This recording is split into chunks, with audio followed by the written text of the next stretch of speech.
E aí, pessoal, boa noite. Hoje eu vou compartilhar com vocês uma visão a respeito da Petrobras, como que eu vejo que será o comportamento da empresa nos próximos meses. E a gente que investe na Bolsa de Valores, a gente tem que investir com cautela. E a gente tem que monitorar a integridade do nosso investimento. Quando há uma perda de fundamento, a gente deve substituir o ativo.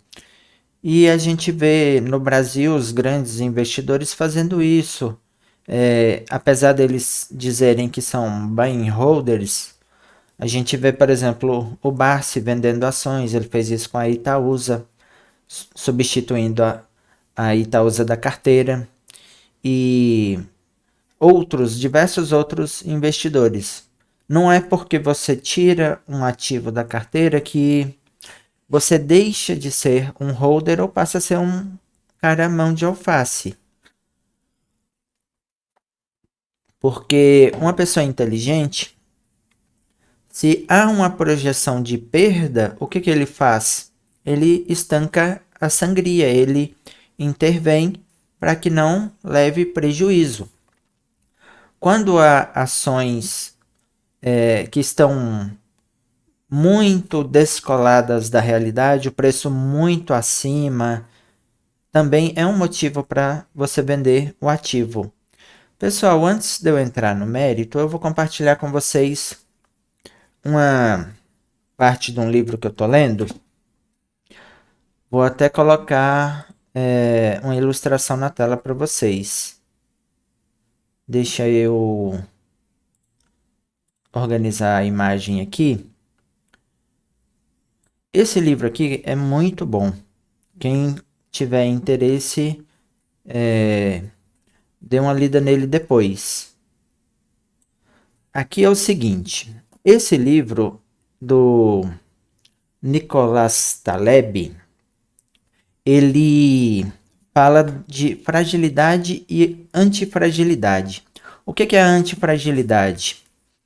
Frágil é aquilo que facilmente se quebra, se destrói, entendeu? Como uma taça, um celular. Se isso aqui cair, provavelmente vai trincar a tela, vai quebrar algum dispositivo. Isso aqui se quebrou, já era. Estes itens são frágeis. Aí, esse Taleb, ele cita alguns exemplos de possíveis situações contrárias à fragilidade. Uma das situações que ele cita é a resiliência e a robustez. Aí ele cita que a robustez você pode bater que o item não se quebra, só que permanece como está. Ele não evolui, não se aperfeiçoa, ele é apenas robusto. É como se fosse uma árvore, uma madeira, um metal. Ele é robusto, ele aguenta, mas ele não se aperfeiçoa, não melhora. E aí ele cita no livro exemplos de antifragilidade. E ele até cita o exemplo da fênix, que ela morre, mas ressurge como se ela continuasse na mesma vida, na mesma condição física. Ela morre, mas ela ressurge das cinzas, mas ela ressurge como uma fênix, ela não se aperfeiçoa, ela é robusta. E aí ele explica qual seria o contrário da fragilidade. E ele explica que o contrário da fragilidade é a antifragilidade. Inclusive, ele explica que essa antifragilidade não há referência na língua portuguesa, em outras línguas, porque eles colocam o conceito de contrário à fragilidade como sendo robusto, resiliente, e não é o conceito mais adequado, segundo o autor. Mas eu quero compartilhar com vocês a respeito desse gráfico aqui. E eu vou ler a historinha. Aqui, não sei se vocês conseguem observar, mas aqui tem um gráfico, tá vendo?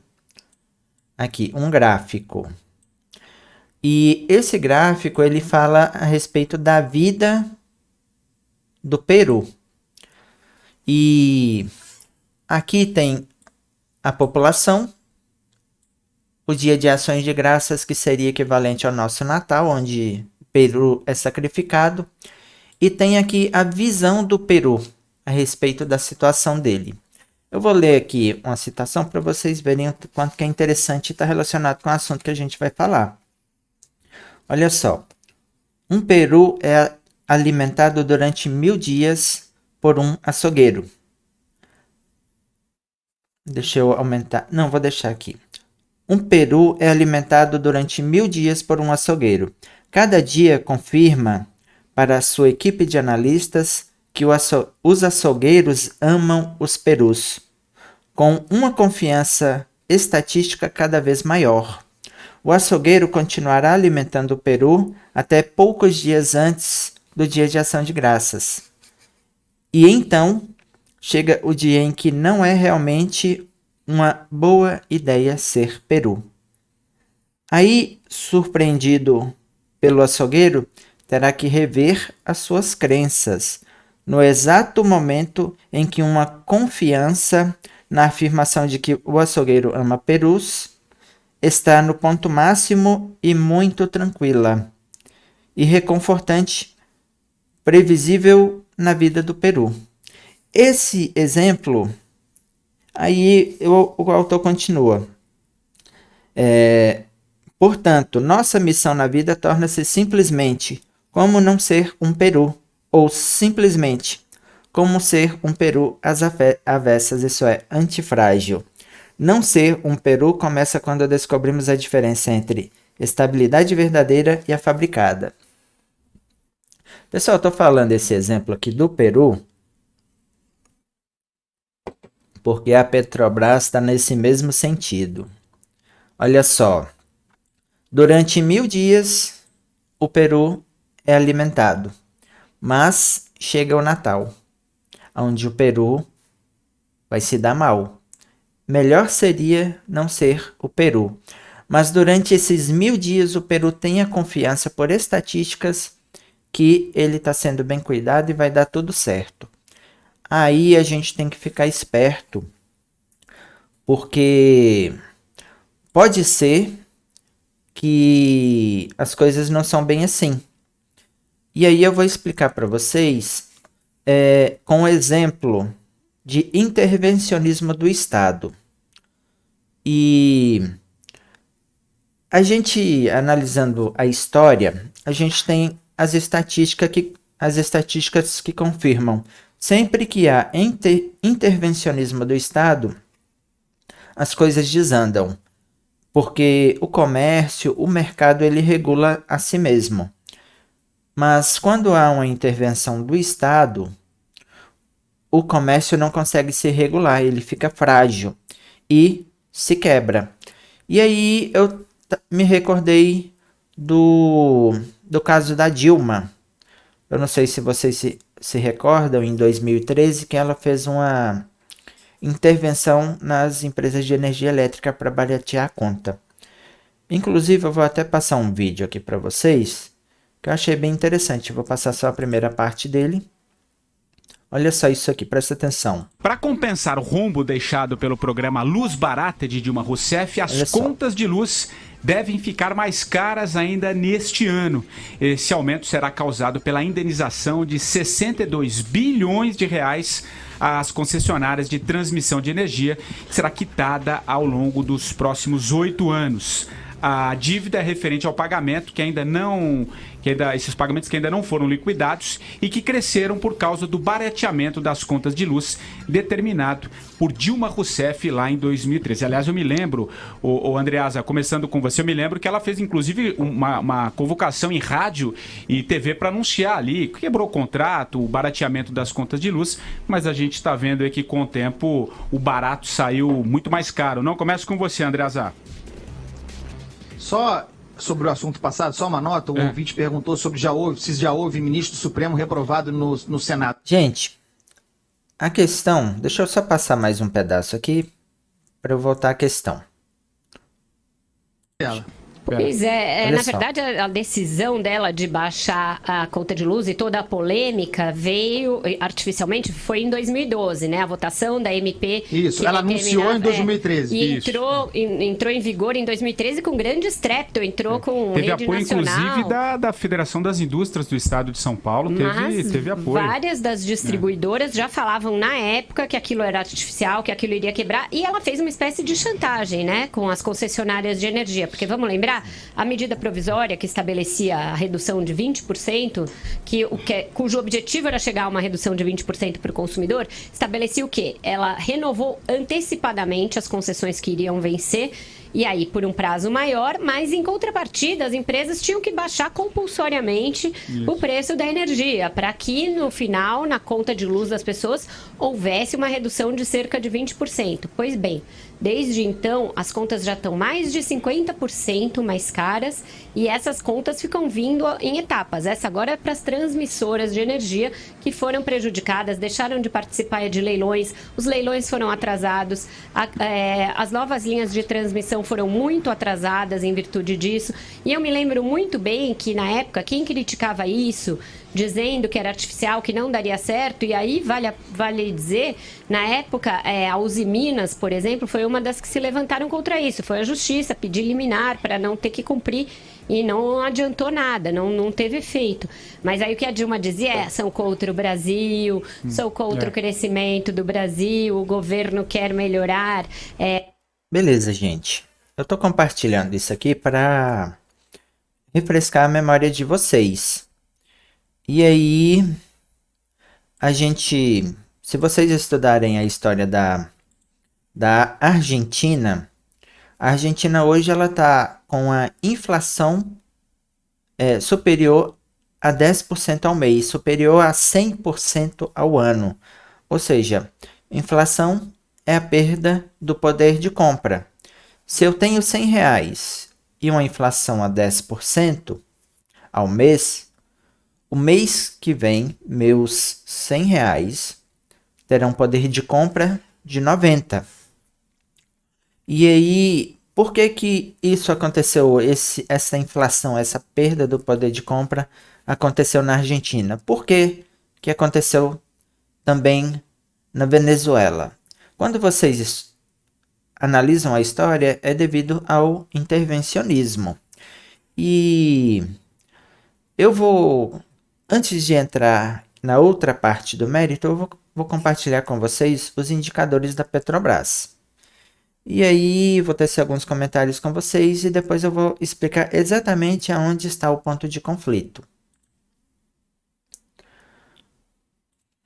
Olha só, vou usar aqui a base do site Status Invest.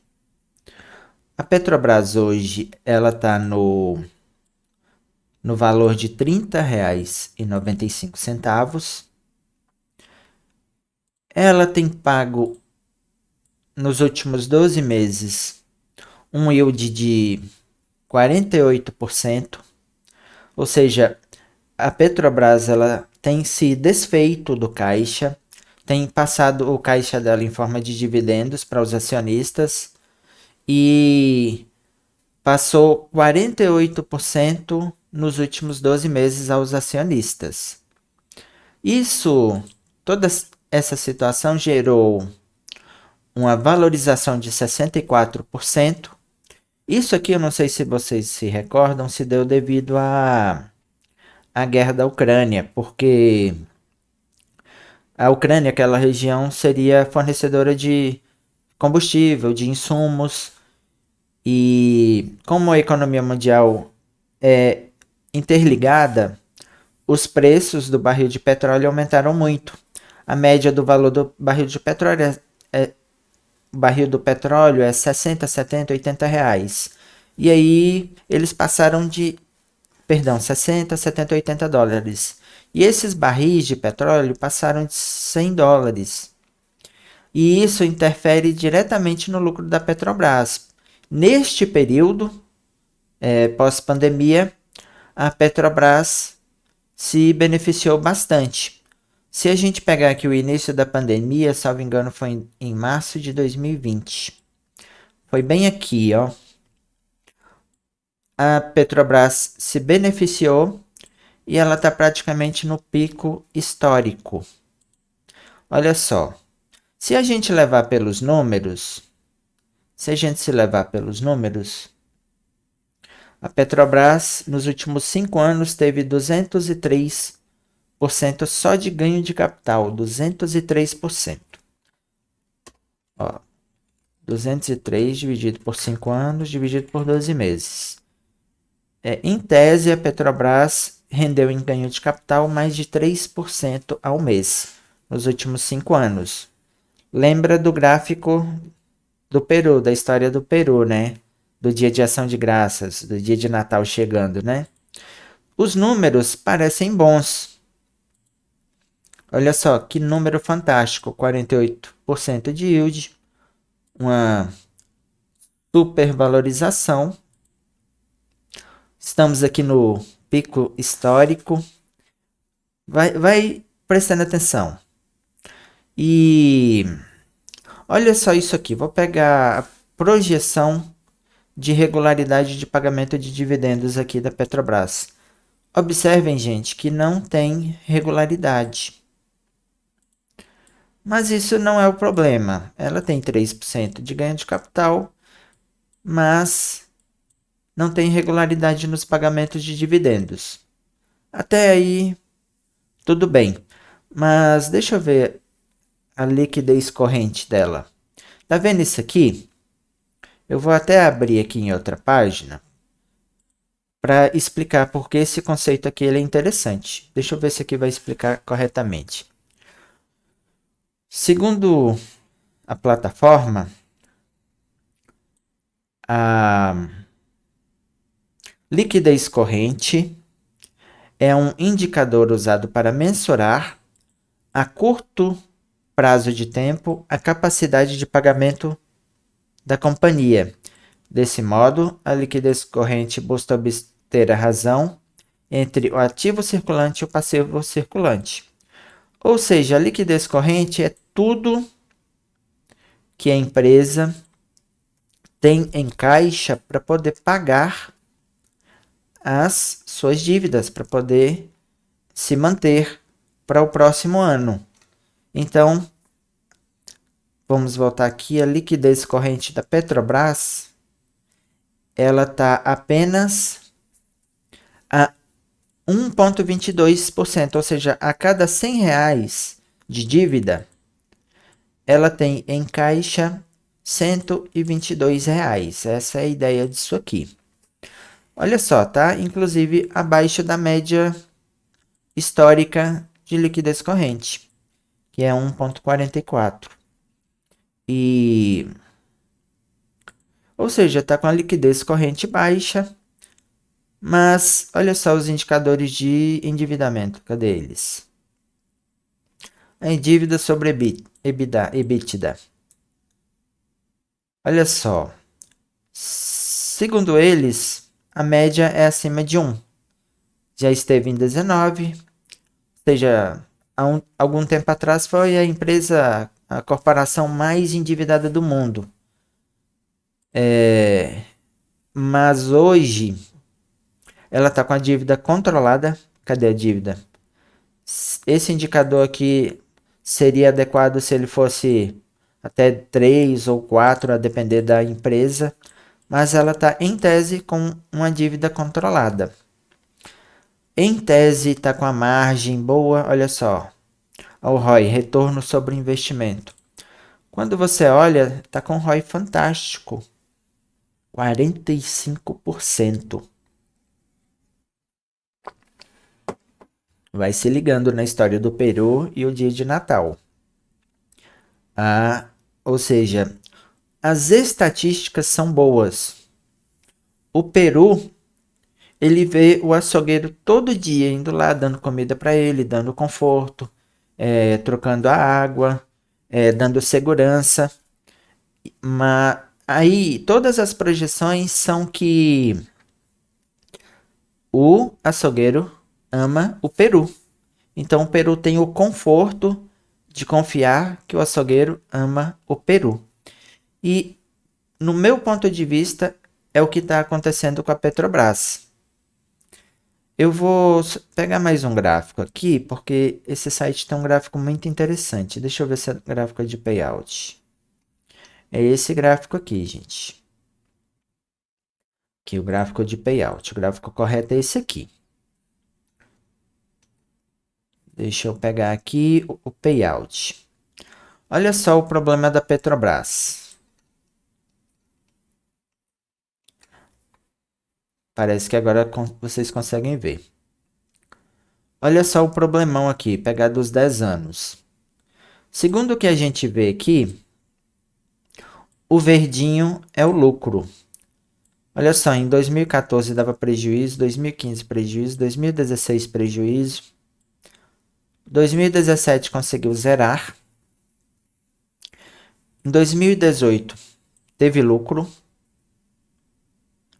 não foi um baita lucro, 2019 teve lucro, 2020, aqui em 2021 e 2022, vocês observam que o lucro da Petrobras foi fantástico em comparação com 2018. Em comparação, o lucro, olha só, foi 25 bilhão, 25 bilhões contra 188 bilhões em 2022. 2023, quando você observa, a gente está, deixa eu ver em qual período. Eu não consigo ver aqui nesse gráfico se é só referente até o primeiro trimestre de 2023. Mas vamos ser até 2022. Vocês conseguem ver que o lucro foi multiplicado praticamente uma dezena de vezes. Deixa eu calcular aqui. 188 dividido por 25. O lucro foi multiplicado por 7 vezes. Mas a gente tem que se ater que nesse período aqui de grandes lucros era o período da pandemia, onde o barril do petróleo estava mais de 100 dólares. Agora, vamos ver aqui quanto está o Brent. Valor do Brent hoje. Ele deu em dólares, espera aí. O valor do barril de petróleo está cotado hoje em R$390. Deixa eu ver de que dia é essa reportagem. Que aí eu vou contabilizar aqui para vocês. Gente, a reportagem não fala o dia. 26. Valor do barril do petróleo hoje. Recente, R$391. Vamos ver quanto é o dólar hoje. Dólar hoje. Isso aqui vai dar 82 dólares. O barril do petróleo hoje está 82 dólares. No período da pandemia, nesse período aqui, no auge da pandemia, estava mais de 100 dólares. Por isso que teve esse lucro absurdo. Só que agora, o valor do barril do petróleo diminuiu. Aí entra o problema.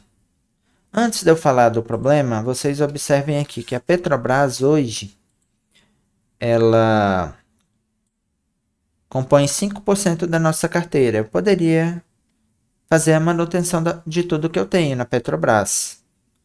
Mas, pelo meu raciocínio, amanhã eu vou vender e vou embolsar esse lucro de 42% e garantir esse lucro, porque eu estou com a projeção de que as coisas não vão se manter e eu vou explicar por quê. Eu saliento que isso é o meu estudo a respeito da empresa, não é uma recomendação de compra ou de venda. Isso, no máximo, é uma recomendação para você estudar a respeito do assunto, no máximo. Mas isso é o que eu vou fazer com o meu dinheiro. Estou fazendo experimento social, compartilhando os meus investimentos. Eu tenho poucas ações da Petrobras. Eu até investiria mais, mas eu vou compartilhar com vocês aonde está o problema.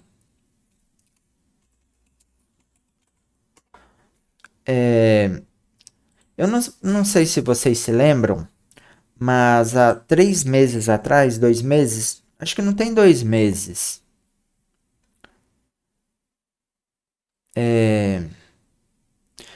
Olha só,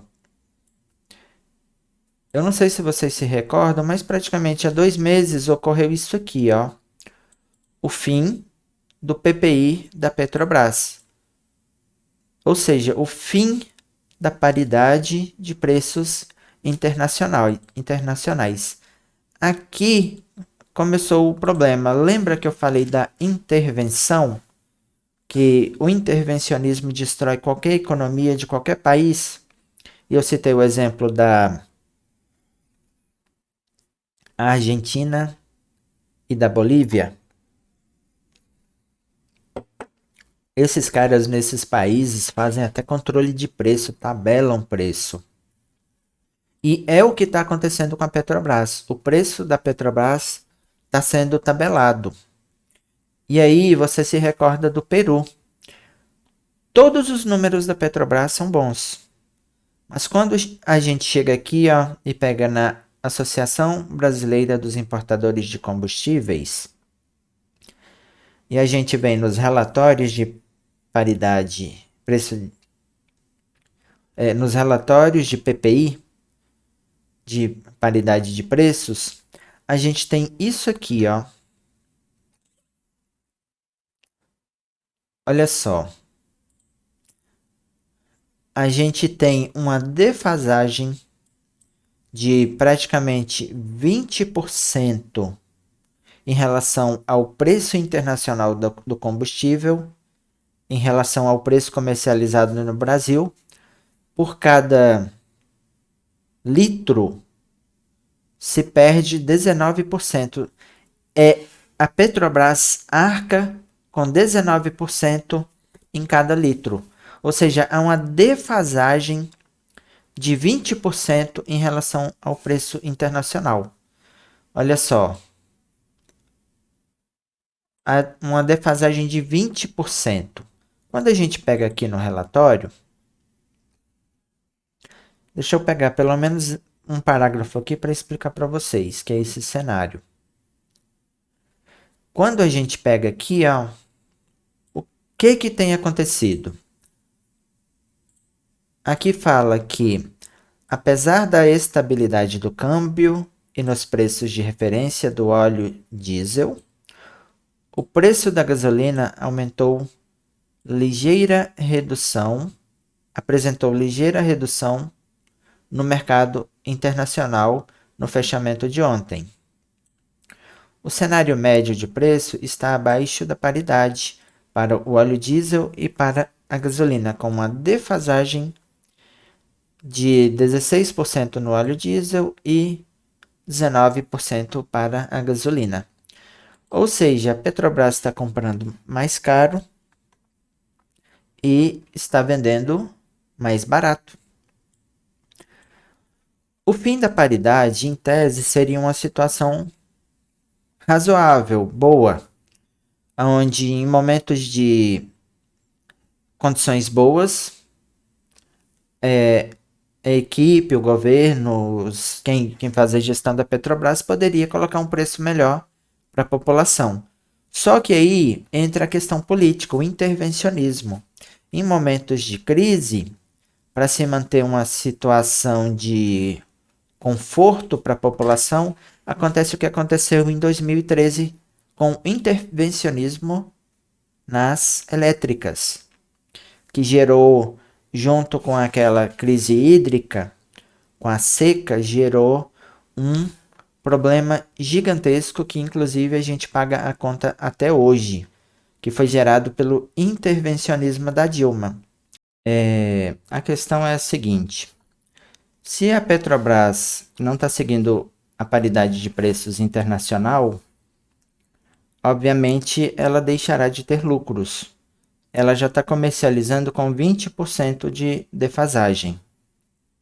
O que vai acontecer se surgir, por exemplo, uma guerra entre os Estados Unidos e a China? Ou entre os Estados Unidos e a Ucrânia? Dependendo de quem entrar na política dos Estados Unidos, é possível uma guerra entre países. A China está tendo conflito por Taiwan. Então, se ocorrer mais uma guerra, mais uma catástrofe, há probabilidade do preço do petróleo, do Brent, aumentar de novo. E aí, será que os valores serão repassados para a população? Se isso não acontecer, quem vai arcar a conta? Então, a gente tem pela história que acontecerá o mesmo que aconteceu com as empresas de energia elétrica.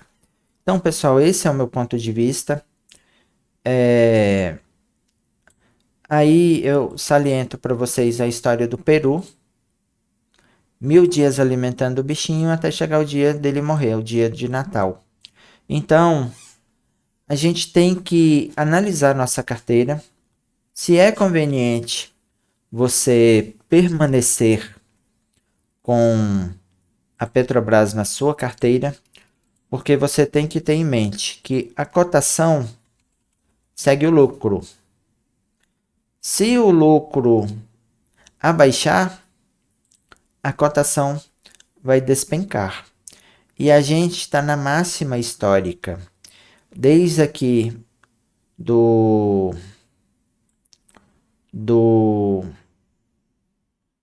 dia de fechamento devido à pandemia, a Petrobras está praticamente a 500% de aumento de preço, ou seja, está na máxima histórica. Então a gente está no ponto mais perigoso e, no meu ponto de vista, o ponto mais frágil. Aqui praticamente estamos na cereja do bolo, que é o ponto mais frágil da Petrobras. Então, fica o alerta.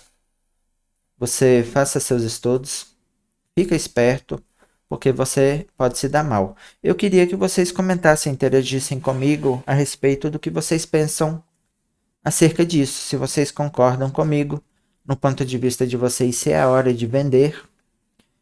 E amanhã eu vou vender as minhas ações e converter em outro ativo. Porque se a cotação segue o lucro e o lucro vai cair, o lucro não vai se manter, está tendo um controle, um tabelamento de preço da Petrobras, a gente pode ter certeza que nos próximos meses o lucro dela vai cair. E isso acontecendo, a cotação vai despencar. Então, pessoal, eu agradeço por todos que estiveram comigo. Eu desejo que Deus abençoe a cada um. Muito obrigado.